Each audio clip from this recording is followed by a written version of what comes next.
जी, अस्सलाम वालेकुम। मैं डॉक्टर नायला बात कर रही हूँ गायनी सॉल्यूशन के फ़ोरम से। आज हमने जिस टॉपिक के ऊपर बात करनी है वो है हमल का बार बार ज़ाया होना, कि इसमें जो 2 या 2 से ज़्यादा दफ़ा अगर आपका हमल ज़ाया हो चुका है तो उसकी क्या वजूहात हो सकती हैं।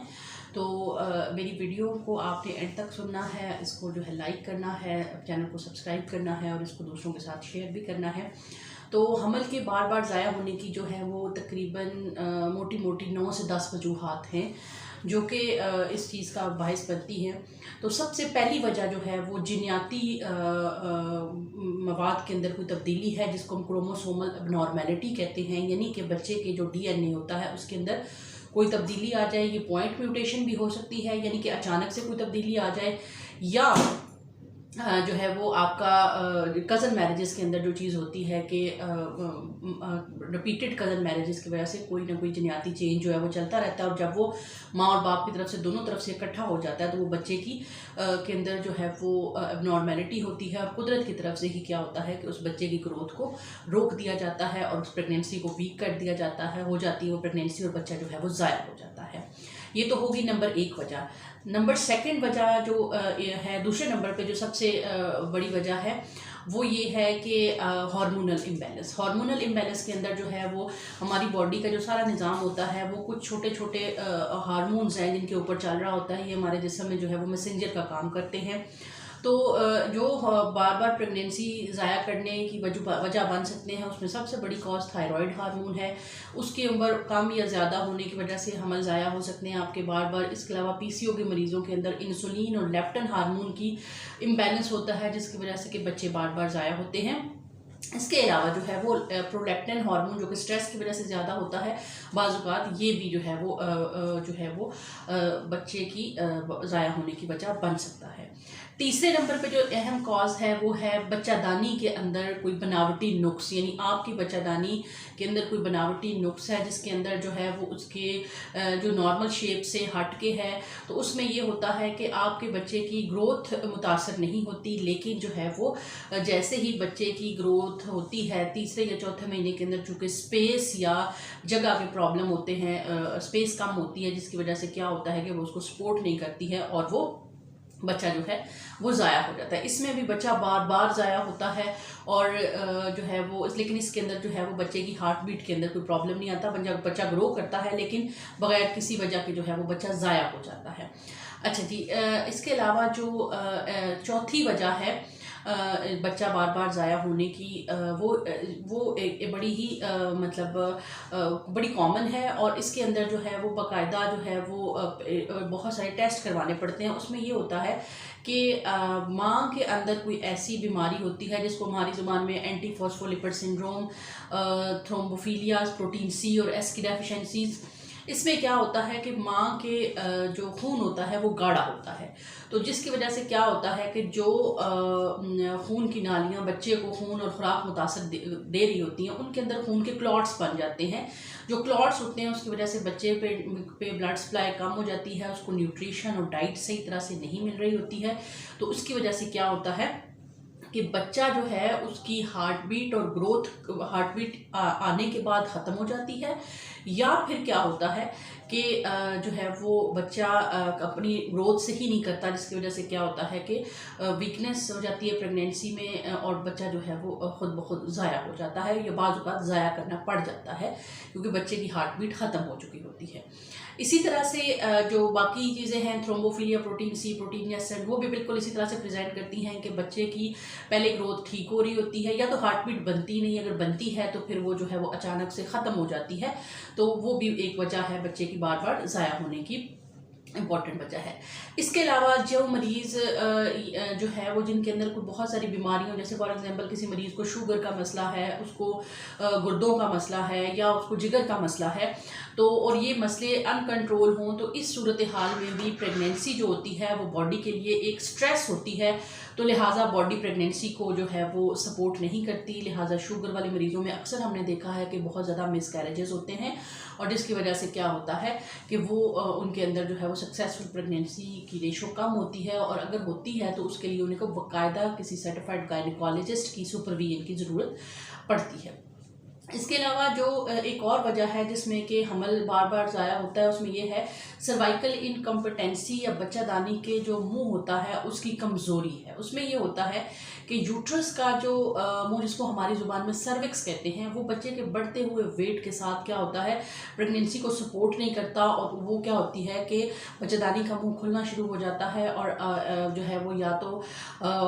वाटर बैग लीक हो जाता है, और या फिर जो है वो आपकी जो है वो बच्चा जो है वो हल्की हल्की दर्दों के साथ जो है वो बच्चा ज़ाया हो जाता है। इसमें भी जो है वो बार बार रिकरस होने का चांस होता है, और इसको प्रिवेंट करने के लिए भी अगर जो है वो ये कॉज हो तो इसका भी ट्रीटमेंट पॉसिबल है। इसी तरह से अगर माँ जो है वो बहुत ज़्यादा कमज़ोर है, उसके अंदर अनीमिया है, खून की कमी है, न्यूट्रिशन की कमी है, तो बॉडी जो है वो प्रेगनेंसी को एज ए थ्रेट लेती है, जिसकी वजह से क्या होता है कि blood flow towards the uterus कम हो जाता है। तो जो मैल नरिश्ड मदर्स होती हैं उनके अंदर भी बच्चे बार बार ज़ाया हो सकते हैं, और ये हमारे जो है एरिया थर्ड वर्ल्ड के अंदर एक बहुत बड़ी अहम कॉज हो सकती है।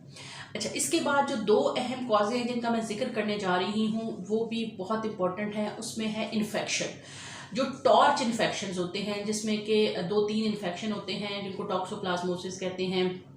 इसके अलावा जो है साइटोमेगालो वायरस होता है, हर्पीज़ वायरस होता है। ये अगर माँ को पहले 14 हफ्तों के अंदर ये इन्फेक्शन होते हैं तो या तो ये क्या करते हैं, बच्चे के अंदर बनावटी नुक्स कर देते हैं, और 30% केसेस में क्या होता है कि बच्चा जो है वो ज़ाया हो जाता है। तो ये जो इन्फेक्शंस हैं ये बहुत बड़ी कॉज हैं जो है वो मिस कैरेज की। इसके अलावा और इन्फेक्शन जिसमें क्या होता है कि आपकी यूरिनरी ट्रैक के अंदर इन्फेक्शन है, यूटीआई है, वो भी ट्रिगर कर सकता है आपके मिस कैरेजेस को, उसमें भी मिस कैरेज हो सकता है। और एक ख़वातीन जिनके अंदर लकोरिया का बहुत प्रॉब्लम होता है, उसमें अक्सर बैक्टीरियल वैजिनोसिस होता है, और जिसकी वजह से क्या होता है कि वो भी प्री टर्म बच्चा या बच्चा ज़ाया होने की वजह जो है वो बन सकता है। अच्छा, इसी तरह से जो है वो हमारे मुल्क के अंदर जो है वो टीबी बहुत ज़्यादा कॉमन है। अगर आपकी बच्चादानी की अंदरूनी सतह जो है वो टीबी से मुतासर है तो उसके लिए जो है वो उसमें भी क्या होता है कि बच्चा जो है वो बार बार ज़ाया होने को हो सकता है।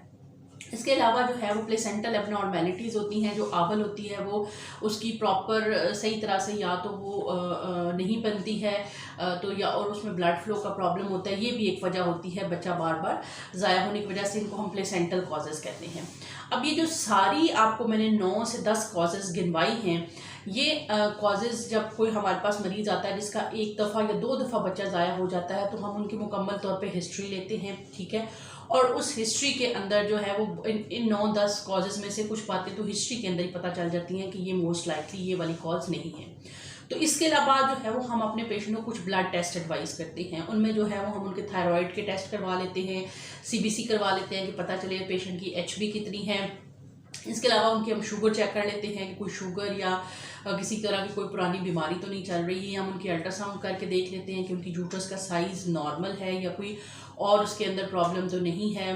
बनावटी तौर पे कोई नुक्स तो नहीं है, सर्विक्स की लेंथ पूरी है, छोटी तो नहीं है। तो इसके अलावा जो है वो हम पेशेंट का जब मिस कैरेज होता है तो जो मिस कैरेज फीटस होता है उसके ऊपर क्रोमोसोमल एनालिसिस की स्टडी करवा लेते हैं कि पता चले कि बच्चे के अंदर आखिर कौन सा बनावटी ऐसा नुक्स था, कहीं बनावटी नकाइस की वजह से तो नहीं बच्चा ज़ाया हुआ। और इसके अलावा जो खून anti cardiolipin antibody immunological causes हैं जिसमें कि माँ के प्लेसेंटा के अंदर जो होता है वो खून जम जाता है क्योंकि माँ का खून गाढ़ा होता है, उसके लिए भी एक टेस्ट होता है एंटी कार्डियोलिपिन एंटीबॉडीज़, तो वो हम करवा लेते हैं। तो सबसे पहले जो हम इन्वेस्टिगेशन कराते हैं तो उसमें से हम किसी न किसी वजह पे पहुंच जाते हैं कि ये वजह है जो कि बच्चे को ज़ाया करने का बायस बन रही है। तो जब हमारे पास एक डायग्नोसिस आ जाता है तो उसके बाद अगली दफ़ा जब फीमेल प्रेग्नेंट होती है तो हम उस वजह को ट्रीट करते हैं। किसी भी गायनेकोलॉजिस्ट का काम ये नहीं है कि किसी पेशेंट जो 2-3 दफ़ा जिसके बच्चे ज़ाया हो चुके हैं वो आपके पास आता है और आप उसको ये न्यूज़ दे दें कि जी आपका इस दफ़ा भी बच्चा पेट में फौत हो गया है या आपका बच्चा जो है वो उसकी धड़कन ख़त्म हो गई है। अच्छी गायनोकोलॉजिस्ट का ये काम है कि वो ये ढूंढे कि बार बार ये वजह क्यों हो रही है, ऐसी क्या वजह है कि जो इसका बच्चा बार बार ज़ाया हो रहा है, ताकि उस कपल को इस अजियत से जो है वो निजात दिलाई जाए और उनको जो है वो इस बात की